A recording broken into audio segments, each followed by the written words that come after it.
మరియు ఏబెరు యొక్క కుమారులందరికి పితరుడును పెద్దవాడైన యాపెతు సహోదరుడునగు షేముకు కూడా సంతానము పుట్టెను.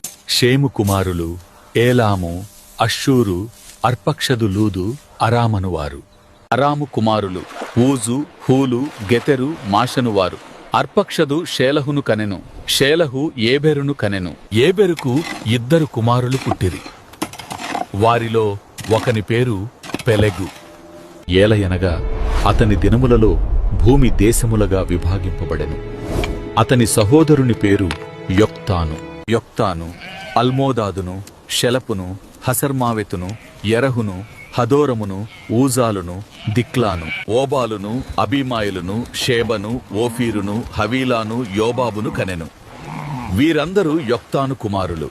మేషా నుండి సపారాకు వెళ్ళు మార్గములోని తూర్పు కొండలు వారి నివాస స్థలము.